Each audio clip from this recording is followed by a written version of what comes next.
You probably heard it. That iconic, simple sound. A short, sharp oof. For years, it was the sound of digital death, a comical punctuation mark in a world made of simple blocks. But that sound is an illusion. It hides the most significant and perhaps most misunderstood economic engine in the modern digital world. This isn't just a game. It's a nation-state. Welcome to Roblox. Right now, over 70 million people are logged in. That's more than the population of the United Kingdom. They aren't just playing. They're building, trading, working, and spending. And they are spending real money. Billions of dollars. This platform, which most adults still dismiss as a simple toy, has a market valuation that has rivaled some of the biggest gaming companies on Earth. It has spawned a new class of teenage millionaires, some of whom are earning more than top corporate executives, all before they can legally drive. But this is not a utopian creator's paradise. This is a gold rush. And like any gold rush, it's wild, unregulated, and built on the backs of a massive, young, and often unpaid labor force. We're going inside the oof economy to ask a simple question. In a world where kids can build multi-million-dollar empires from their bedrooms, who is actually getting rich, and what is the real cost of play? To understand the billion-dollar economy of Roblox, you have to go back to a different revolution.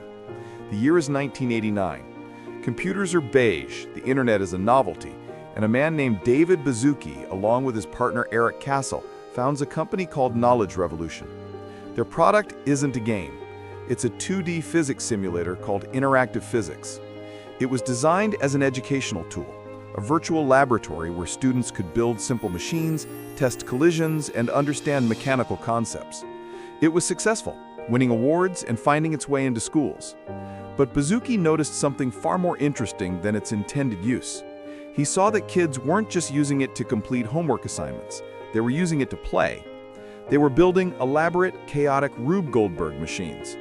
They were designing demolition derbies, stacking objects just to watch them fall, and creating virtual worlds governed by their own rules. The most compelling part of this educational software wasn't the education, it was the freedom to create, to simulate, and to destroy.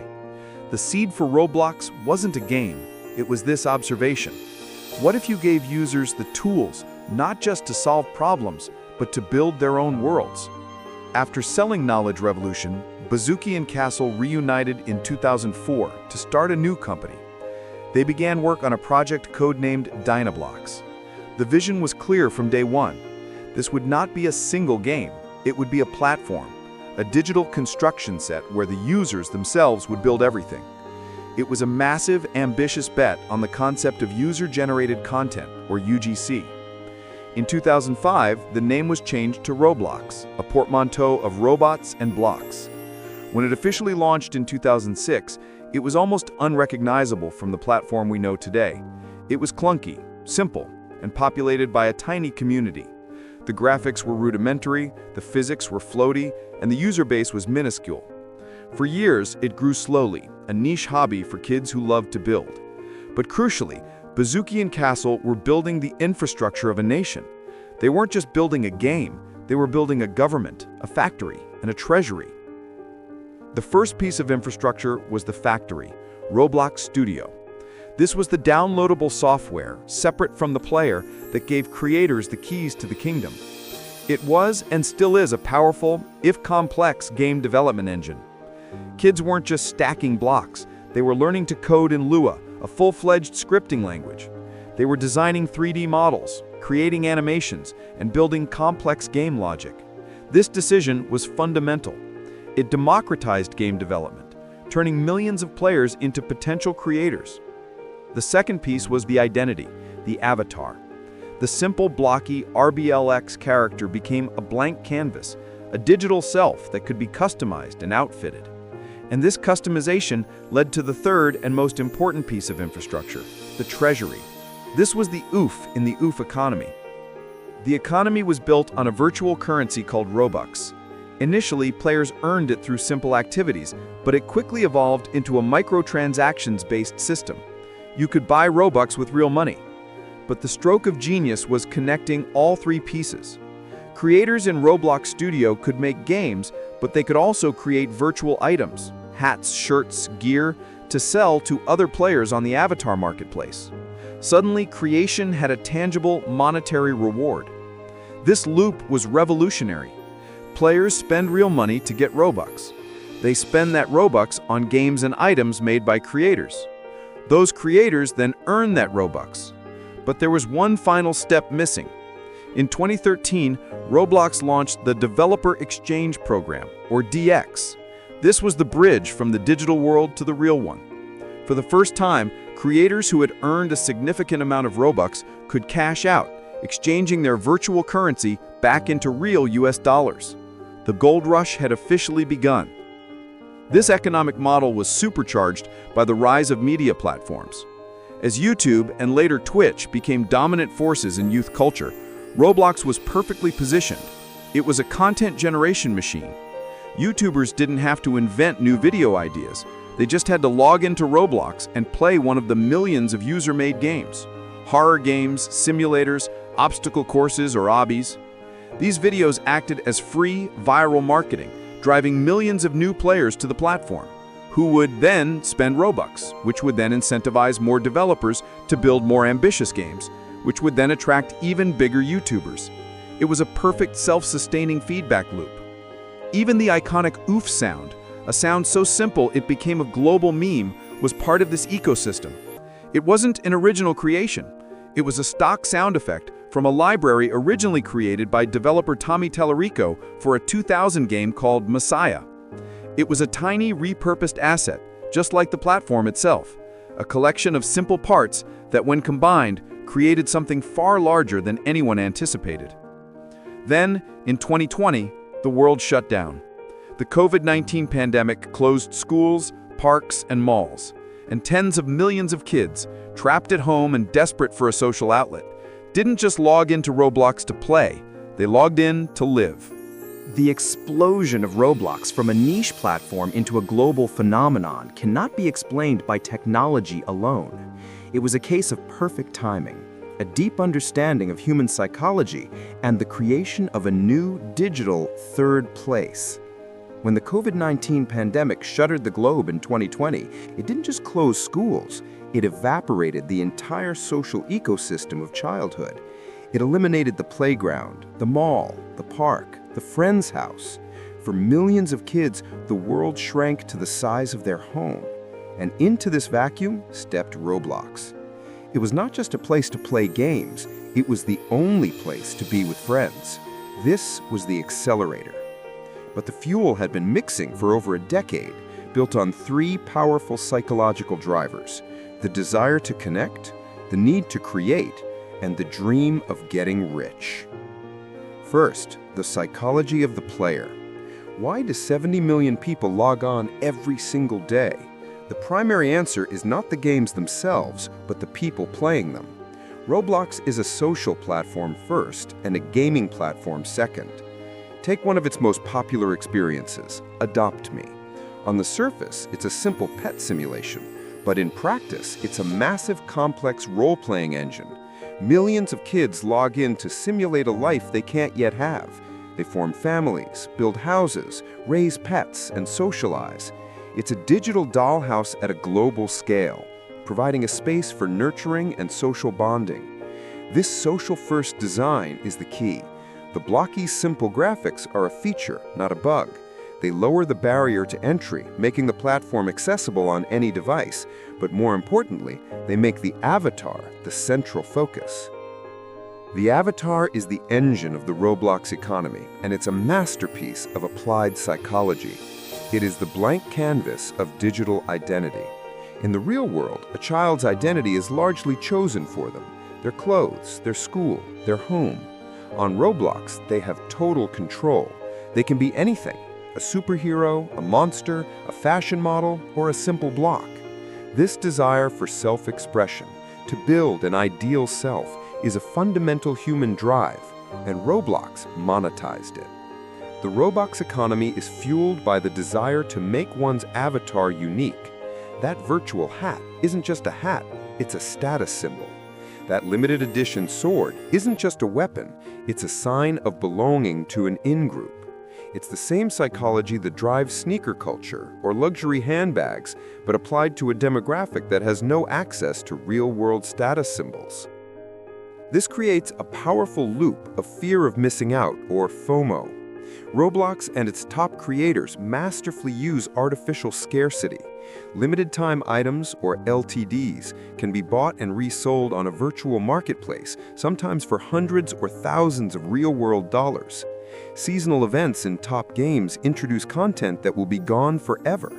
This triggers a powerful impulse to participate, to buy, and to belong now. Compounding this is the platform's very structure. Roblox is not one game, it is an infinite arcade. It is the perfect dopamine delivery system. A traditional game, even a massive one, eventually becomes familiar. Roblox offers endless novelty. The moment a player feels a flicker of boredom, they can instantly transport to one of 50 million other experiences, from a horror game to a pizza delivery simulator to a complex action RPG to a simple obstacle course or obby. This constant variable reward schedule is one of the most powerful psychological tools for engagement, and it's the core of the platform's design. Second, there is the psychology of the creator. This is the gold rush element. Roblox's marketing genius was to sell not just the game, but the dream of making the game. It tapped into the Lego instinct, the innate human desire to build. But while Lego gives you a box of bricks, Roblox gives you an entire factory, Roblox Studio, and a potential global audience of millions. The psychological pull of this is immense. It reframes a child's relationship with media. They are no longer just a passive consumer. They are an active creator, a developer, an entrepreneur. The platform provides an instant feedback loop that is intoxicating. A developer can create a new item or game, publish it, and within minutes watch real players from around the world interact with their creation. They can see the player counts tick up, they can read the feedback, and they can see the Robux roll in. This leads to the ultimate motivator, the developer exchange, or DevEx, the dream of cashing out. The platform is awash in stories that Roblox itself promotes, of teenage developers who became millionaires, kids who paid for their college tuition, bought their parents a house, or started their own game studios, all before their 18th birthday. This is a lottery ticket. It creates a 1 in a million chance that is just plausible enough to motivate millions of others to try. And this is where the psychology of the oof economy reveals its darker side. This entire ecosystem is built on a labor force of children. Millions of kids dreaming of DevEx riches are working, often for free, in a hyper-competitive digital marketplace. They are the unpaid or dramatically underpaid labor force that builds the content that keeps players on the platform spending Robux. The economic reality is brutal. Roblox takes a massive cut of all revenue. For every dollar spent by a player, the creator receives only about 24.5 cents. This is a revenue share far lower than other digital platforms like Steam or the Apple App Store. The vast majority of creators will never earn enough Robux to even qualify for the DevEx program, which has a high minimum threshold.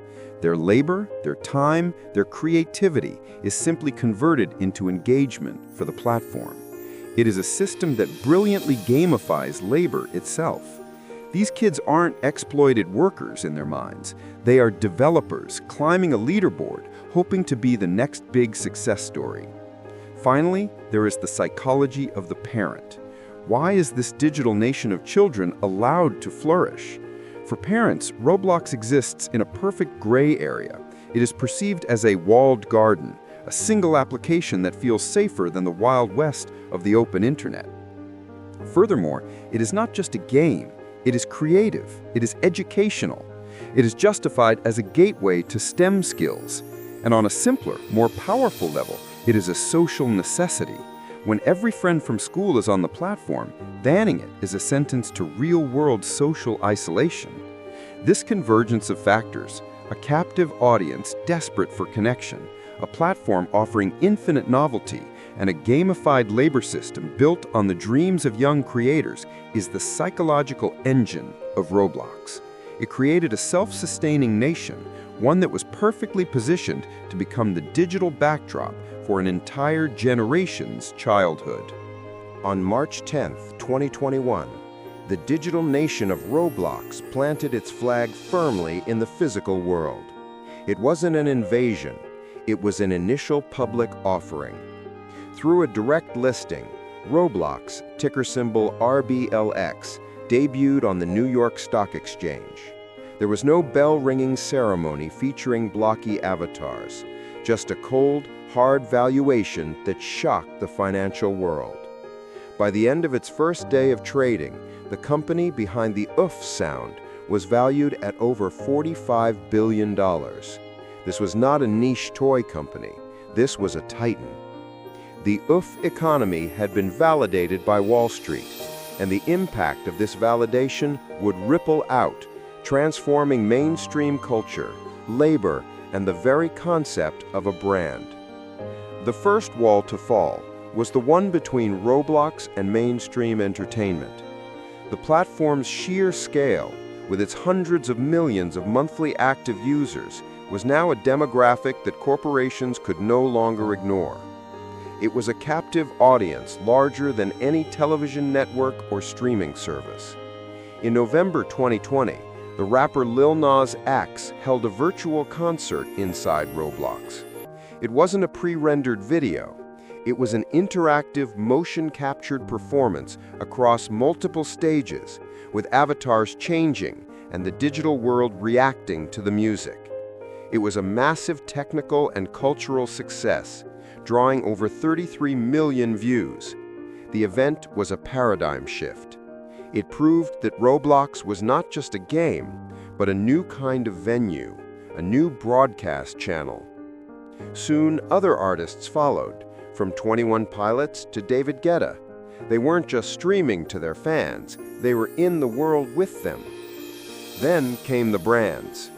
For decades, advertising to children was a simple one-way street.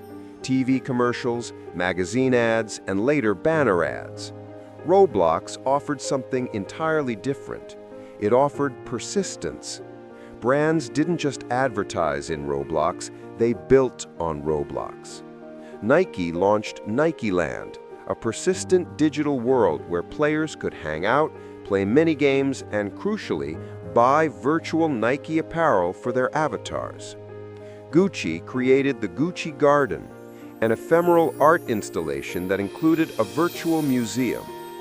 During the event, a virtual Gucci Dionysus handbag sold on the reseller market for over $4,000 real-world dollars, more than the price of the physical bag. Vans, Chipotle, Netflix, and hundreds of other global brands piled in, building experiences, not ads. This was the new storefront.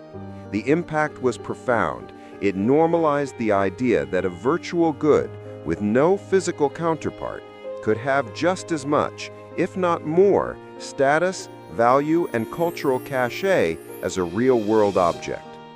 Simultaneously, Roblox was having a massive and complex impact on the future of labor. The platform had successfully gamified game development. On one hand, this created an unprecedented wave of digital literacy. Millions of kids were not just passively consuming media, they were learning to code in Lua, mastering 3D modeling, and practicing principles of game design and economics.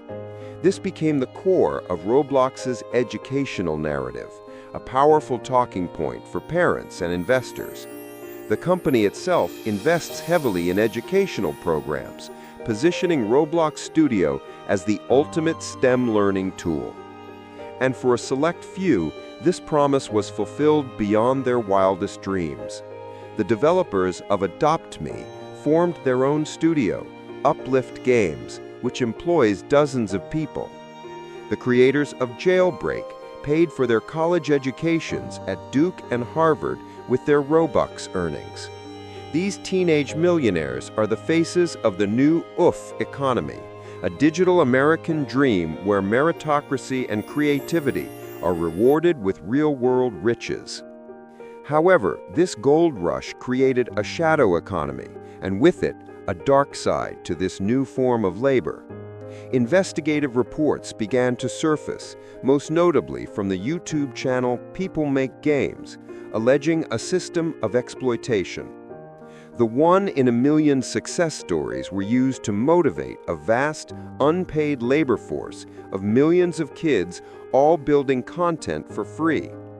These kids were spending hundreds of hours creating games, working in developer teams that mirrored the crunch culture of the adult games industry, complete with burnout and pressure, all for a microscopic chance at a payout. The revenue split was and is a major point of contention. That 24.5-cent payout on the dollar is drastically lower than other platforms. This criticism frames Roblox not as a creator's paradise, but as a digital factory that has brilliantly convinced its child labor force that they are actually entrepreneurs. Furthermore, the economy's size and lack of regulation made it a target. The platform became rife with scams. Beaming, a process by which hackers use phishing links to take over accounts and steal valuable limited edition items, became a full-blown crisis. A black market for stolen assets and Robux flourished, operating in the dark corners of Discord and other platforms, existing just outside the walled garden. This led to the most significant and dangerous impact of Roblox's scale, the crisis of child safety. When your nation is populated almost entirely by children, you are not just a CEO, you are a de facto government responsible for protecting them. But the very features that made Roblox great, its user-generated content and its social-first design, made it a prime target for predators. Despite Roblox's moderation efforts, an endless battle raged. Obscene, so-called condo games, virtual sex clubs created by users who had learned to bypass content filters, would pop up, be discovered by moderators, and be shut down, only for new ones to appear. More sinisterly, the platform's chat and private messaging features were used by adults to groom and exploit children. State and federal lawsuits were filed accusing the company of being a breeding ground for predators and not doing enough to protect its young user base. Roblox's response has been an arms race. The company now spends hundreds of millions of dollars a year on safety and moderation, employing thousands of human moderators and developing sophisticated AI to scan every image, text message, and asset uploaded to the platform. They have publicly stated their goal is to create the gold standard for online safety, implementing age verification and new voice moderation tools. But the challenge is staggering.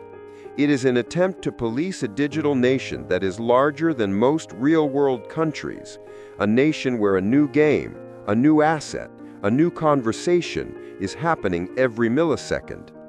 This is the central paradox and the ultimate impact of the OOF economy. By creating a self-sustaining world for children, Roblox inadvertently built a world that contained all the problems of our own: economic inequality, labor exploitation, crime, and the endless, expensive, and necessary work of keeping its citizens safe. What is the legacy of the OOF economy? For years, the platform was defined by a single, iconic sound, a half-second audio clip that became a global meme. In 2022, that OOF sound was removed over a licensing dispute, and for a time, it felt like the end of an era. But later, it was brought back, a piece of nostalgic infrastructure restored.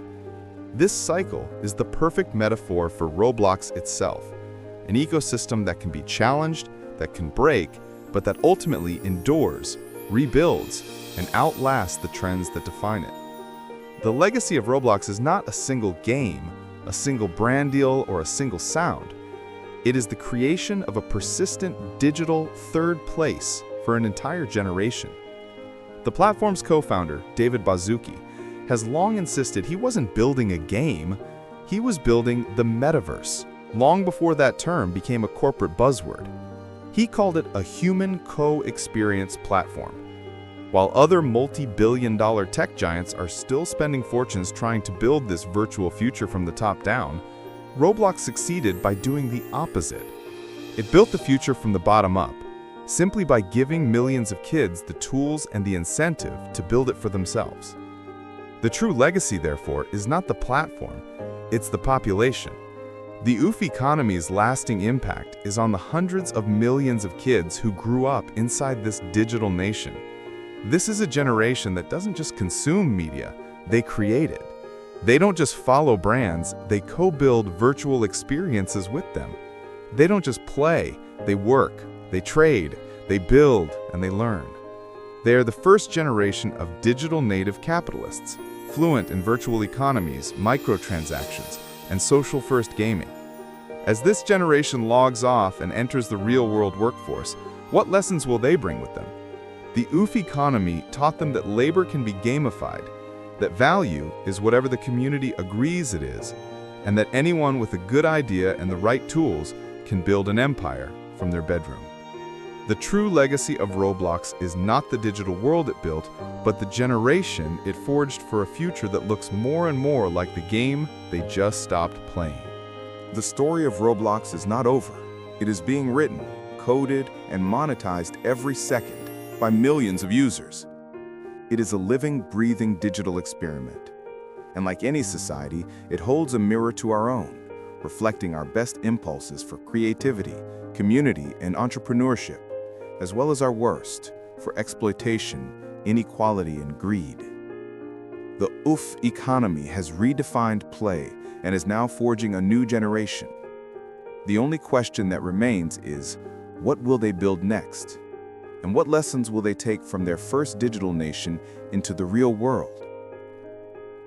As this platform continues to blur the lines between the physical and the virtual, it's no longer a question of if we will live in a metaverse. It's a question of who will build it, who will own it, and who will be responsible for the children who are already living there. Join the discussion in the comments below. If you want to join the next investigation, subscribe to AI Trend Reveal and hit the notification bell so you are here when we unseal it.